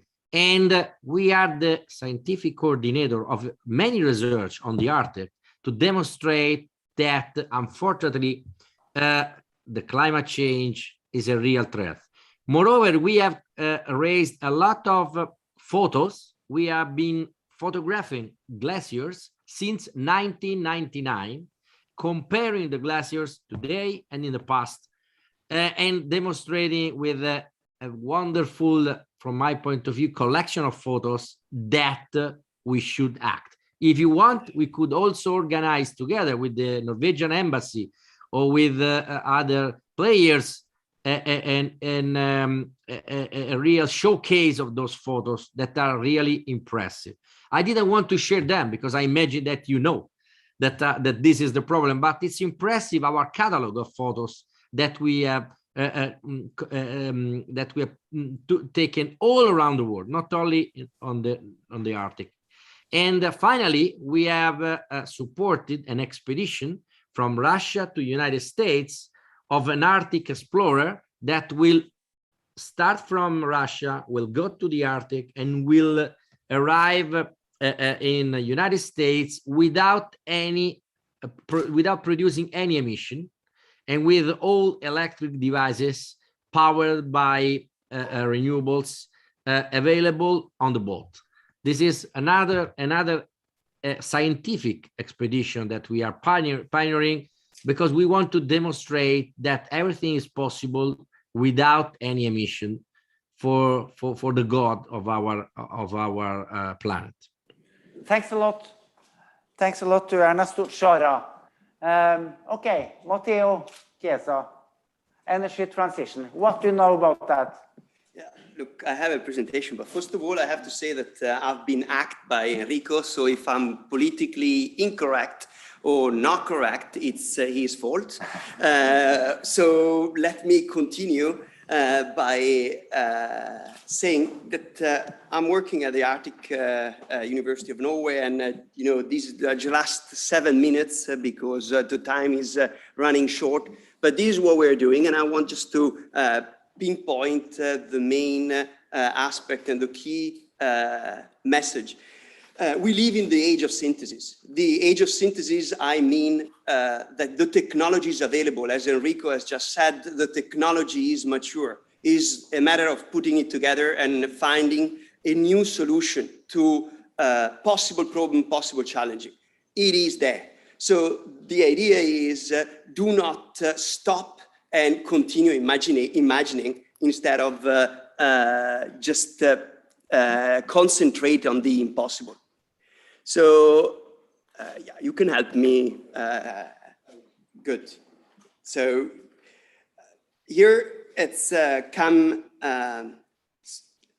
If you see, it's not exactly written, but this is a sentence from, as Enrico used Einstein, I use Heidelberg, which is a philosopher that I do not understand. That's the reason why I put it there. But if you see what he says, the essence of technology is not technological.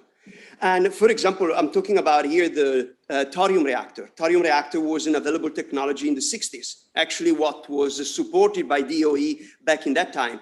But the byproduct of a thorium reactor is something that you cannot use for atomic bombs. And that's the reason why the DOE director at that time lost his job, and we went over to a technology that it's much less or much worse than otherwise.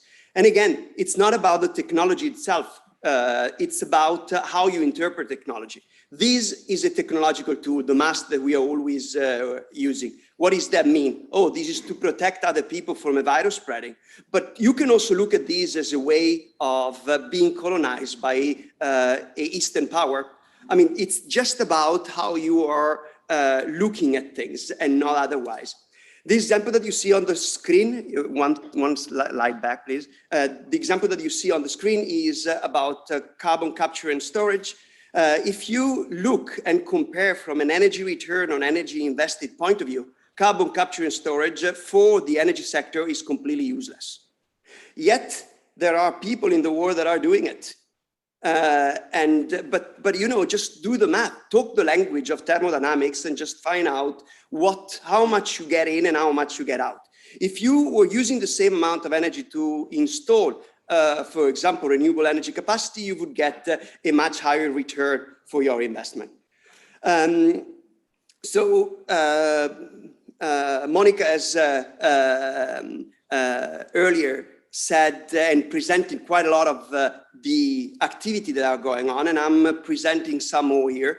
Here is the example from Bellevog. Bellevog is in the really up north, is on a place called, it's a very challenging place, but it has the best wind resources in the world. The wind farm that Varangekraft has implemented there has a capacity factor of 50%.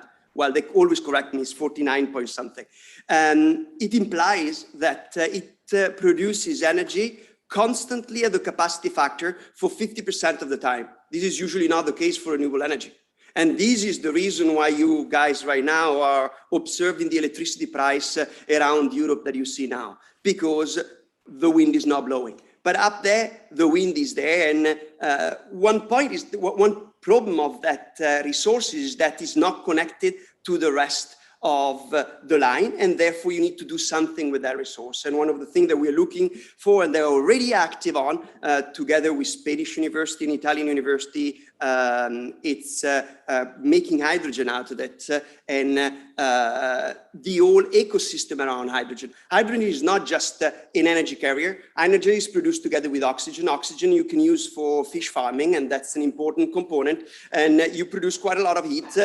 These places, all the electricity, or most of the electricity that you're using in these places is because of it. So you can understand that thinking in a different way, outside the box, as Enrico was saying before, is actually the key for this transition.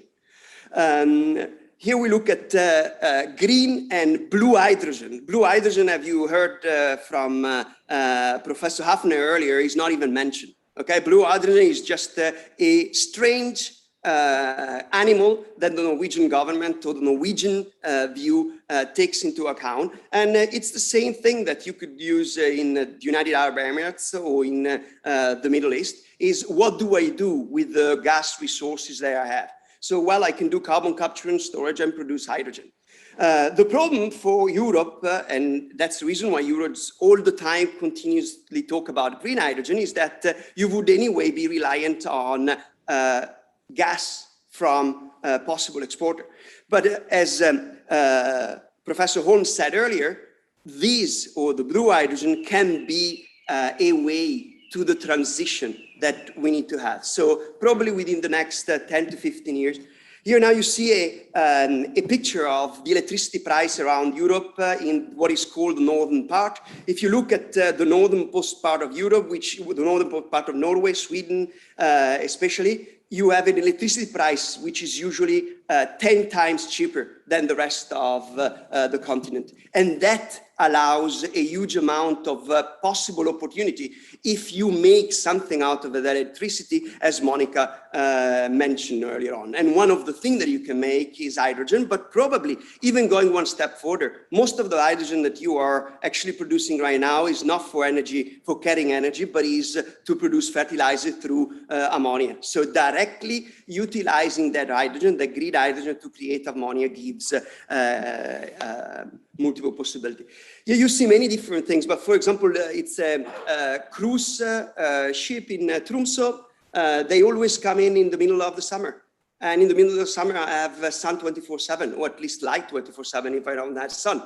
And so we did a calculation and say, instead of having the auxiliary motor to continuously running when they are at harbor, can we substitute that with renewable?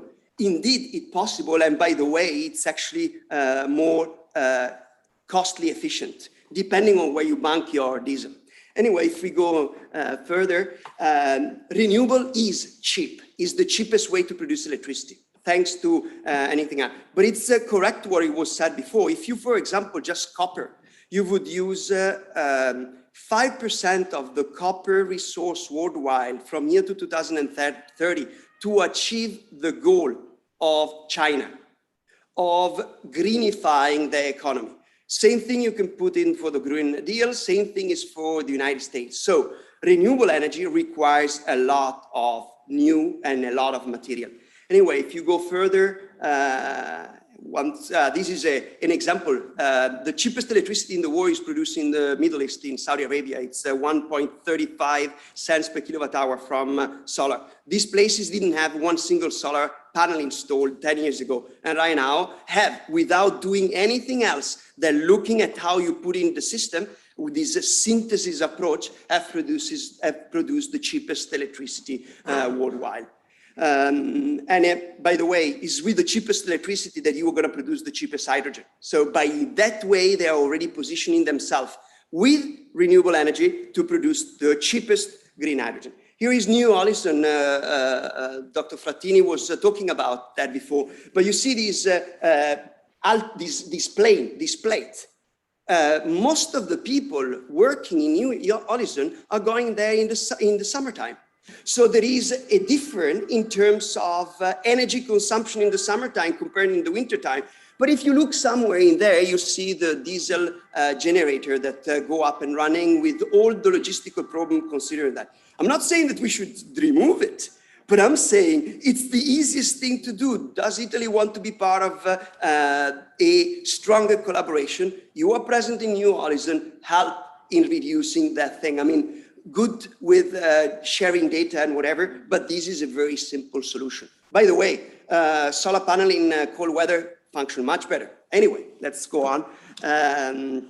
Here, Monica just mentioned it, and I want to just add one other thing, that by producing the cod that the salmon that we produce, or that we fish farm, usually has a lot of problem with small little bacteria and infection.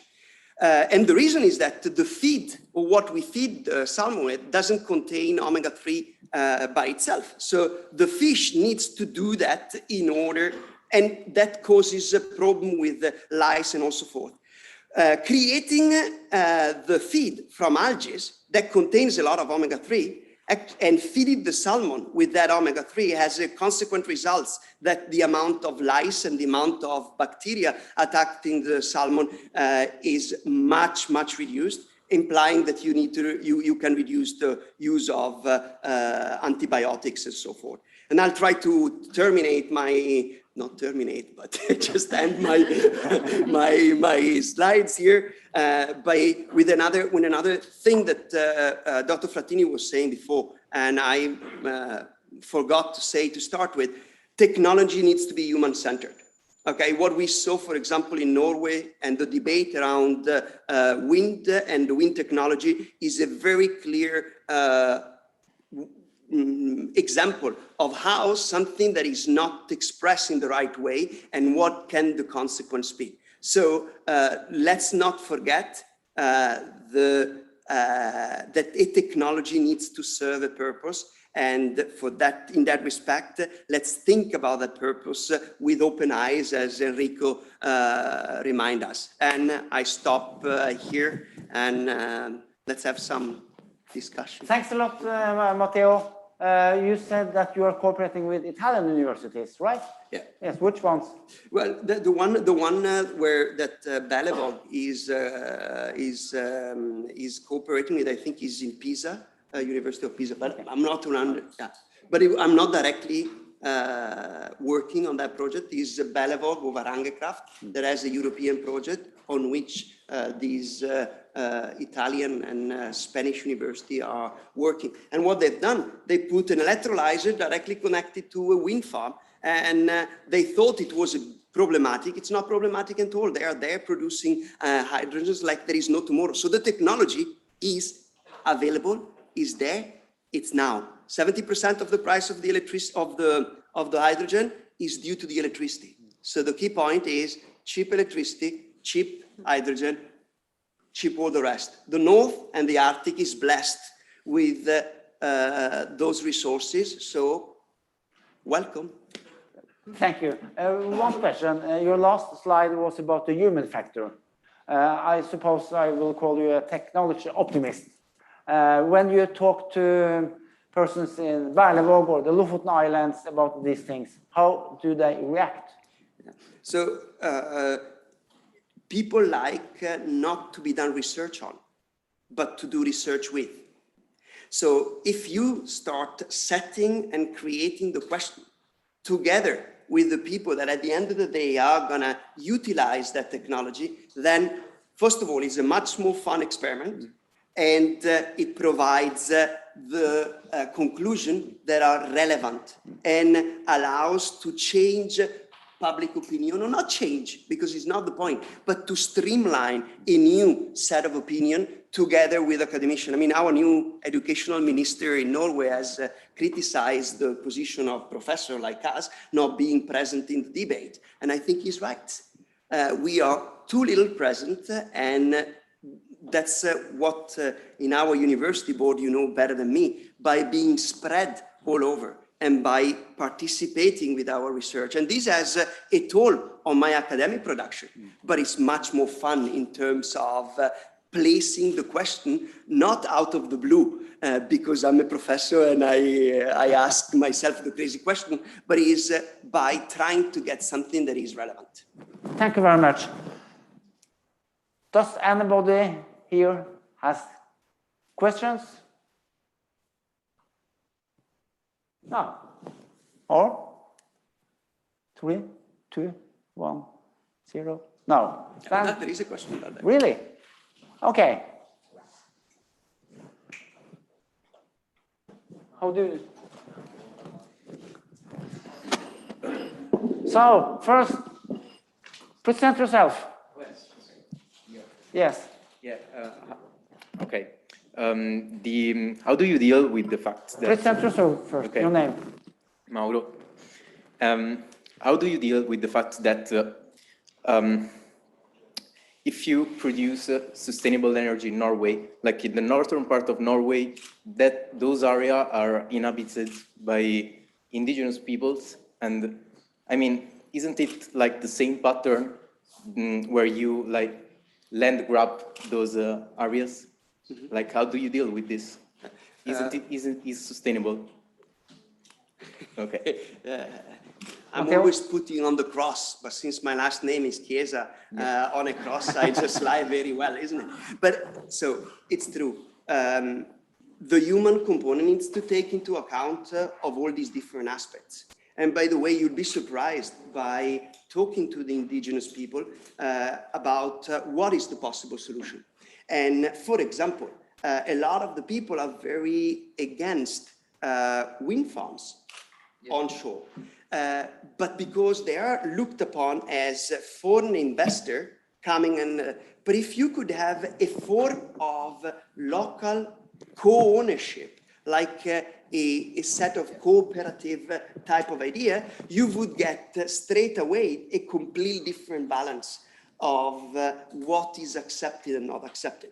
Plus, in terms of the indigenous community, they have a way of treating the environment and communicate and interacting with nature that is something that we should also learn. And I mean, Monica has said, we have learned and adapted, but there is still a lot to improve.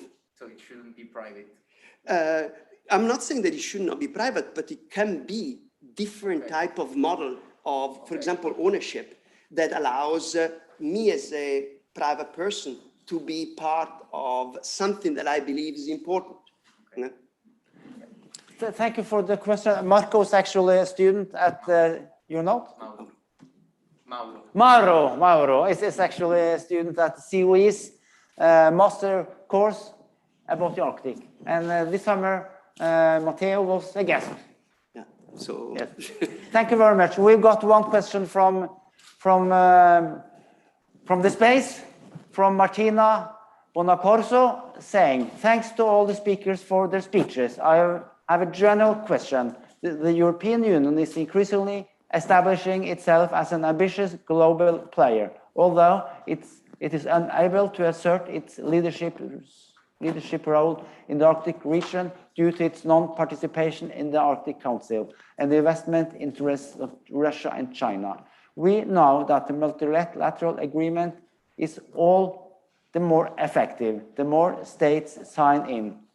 So my question is, what are the chances of adopting a multilateral legal obligation promoted by European Commission between the various global players and the European Union member states to ban the exploitation of hydrocarbon reserves in the Arctic? What future perspectives do you imagine?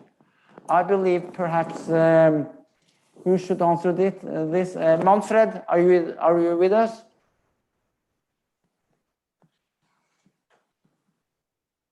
No?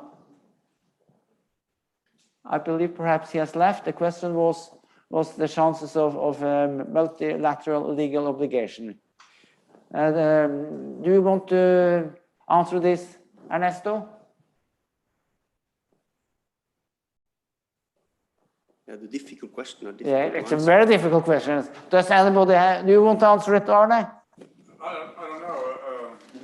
Since I mentioned it when she said it was a general question I don't think that is possibly actually to get a multi-international legal ban on oil and gas. That's not, and I don't even think that the European Union believes it is possible. It's just a kind of pressure because in the end, Italy, the European Union, whatever country has to understand that also the Arctic states are legal states with their own government and their own right to make the decision. So this is a political dialogue actually going on, and it's arguments that will win this game, I think. So you said earlier today, if it's about us, we should. What was your message? Nothing about us without us. Nothing about us without us. Yes.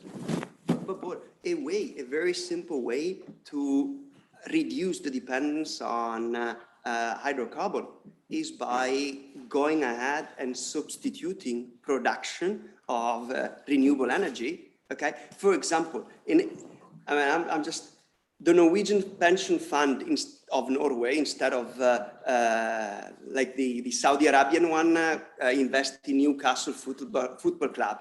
But in the first 6 months of this year, they earned, or they got a surplus of $100 billion. $100 billion will allow you to implement 100 gigawatts of renewable energy. 100 gigawatt is what Enel has. It's 30 times more than what Norway has, is renewable, so it's probably not exactly. And you don't need to do that in Norway. You can do that Bulgaria, all the country in the southern part of Europe that where the electricity price is much higher than it is elsewhere. And this would be, for a Norwegian taxpayer and a Norwegian citizen, a very good way to get money into my pocket, plus solving a problem. So the solution is available. It's just a matter, and at that moment, if you have something that is cheap, which is renewable, then you would not go for the hydrocarbon. Okay? Yes, Arne. Yes, so exactly what you're saying is this is business. You call it politics, but this is also business. I mean, when you can get money out of the green wave, then everything will change. Today, you have too many companies doing what I call greenwashing, acting like they are driving a green economy, but they are not. So the combination of politics and business is a solution to this, I think. And in some way, Arne, Martina's question is, what are the chances for banning oil exploitation in the Arctic? Your answer is, from Norway, we don't want that kind of... No, I have not meaning what we want, actually. I just say that if the European Union want to ban the oil and gas, then stop buying it. There will be no production at all. If they don't want it, stop buying it from Russia, stop buying it from Norway. But it is one thing I have to remind you about, that the welfare system in the Arctic states are very different. So if you look into Norway, we have a welfare system that is taking care of people through the government. If you move over to Alaska or to Siberia, they are more depending on the economy and the local society and their own pocketbook to have a good life. And that is to be recognized as well.